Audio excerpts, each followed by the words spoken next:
Ikadalawampung kabanata ng Ebanghelyo ni San Mateo.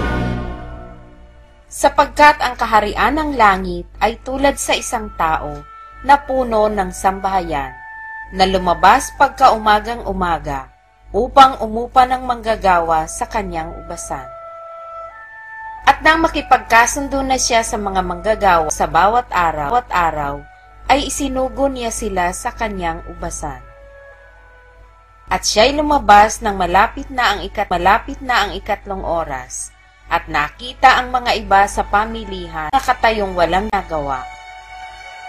At sinabi niya sa kanila, magsiparoon din naman kayo sa ubasan, at bibigyan ko kayo ng nasa katwiran, at nagsiyaon ng kanilang lakad sa ubasan. Lumabas siyang muli ng malapit na ang mga oras na ika-6 at ika-9, at gayon din ang ginawa. At lumabas siya ng malapit na oras, at nakasumpong siya na iba na nangakatayo. At sinabi niya sa kanila, bakit kayo'y nangakatayo rito sa buong maghapon na walang ginagawa? At sinabi nila sa kanya, sapagkat sino may walang umupa sa amin, sinabi niya sa kanila, magsiparito din naman kayo sa ubasan. At nang dumating ang hapon, sinabi ng Panginoon ng ubasan sa kanyang katiwala, tawagin mo ang mga manggagawa, at bayaran mo sila ng kaupahan sa kanila, na mula sa mga huli hanggang sa mga una. At paglapit ng mga inupahan ng malapit na ang ika-11 oras, ay tumanggap bawat tao ng 1 denaryo. At nang magsilapit ang mga nauna, ang isip nila'y magsisitanggap sila ng higit, at sila'y nagsitanggap din bawat tao ng 1 denaryo. At nang kanilang tanggapin ay nangagbulong-bulong laban sa puno ng sambahayan, na nangagsasabi, isa lamang oras ang ginugol nitong mga huli. Sila'y ipinantay mo sa amin, na aming binata ang hirap sa maghapon at ang init na nakasusunog. Datapot siya'y sumagot at sinabi isa sa kanila, kaibigan, hindi kita iniiring. Hindi baga nakipagkayari ka sa akin sa 1 denaryo? Kunin mo ang ganang iyo at humayo ka sa iyong lakad. Ibig kong bigyan itong huli nang gaya rin sa iyo. Hindi baga matuwid sa aking gawin ang ibig ko sa aking pag-aari, o masama ang mata mo, sapagkat ako'y mabuti? Kaya't ang mga una'y mga huhuli, at ang mga huli ay mga uuna.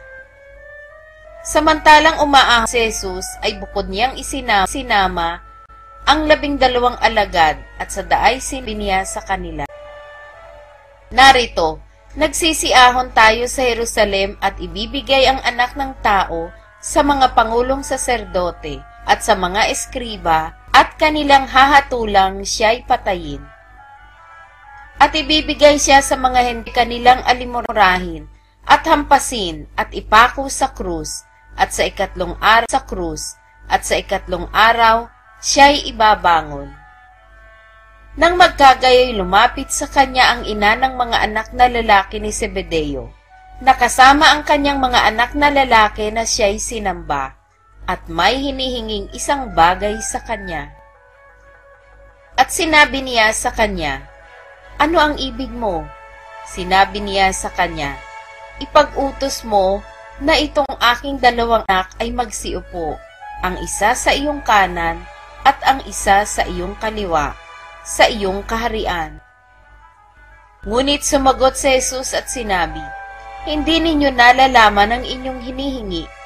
Mangyayari bagang inuman ninyo ang sarong malapit ng aking iinuman? Sa kanya'y sinabi nila, mangyayari. Sinabi niya sa kanila, katotohanang iinuman ninyo ang aking saro. Datapwat ang maupo sa aking kanan, sa aking kaliwa, ay hindi sa akin ang pagbibigay. Datapwat yaon ay para sa kanila na mga pinaghandaan ng aking ama.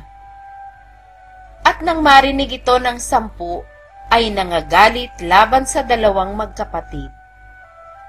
Datapot sila'y pinalapit ni Jesus sa kanya at sinabi, Nalaman ninyo na ang mga pinuno ng mga hentil ay nangapapapanginoon sa kanila, at ang kanilang mga dakila ay nagsipamahalaan sa kanila. Sa inyo hindi magkakagayon, kundi ang sino mang mag-ibig kila sa inyo ay magiging lingkod ninyo. At sino mang mag-ibig na maging una sa inyo ay magiging alipin ninyo.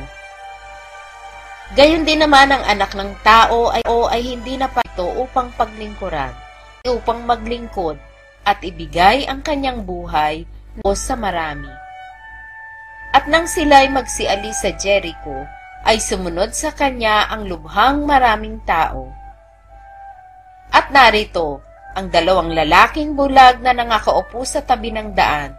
Pagkarinig nilang nagdaraan si Jesus, ay nanginangagsisigaw na nagsisipagsabi, "Panginoon, mahabag ka sa amin, ikaw na anak ni David." At pinagwikaan sila ng karamihan upang sila'y magsitahimik.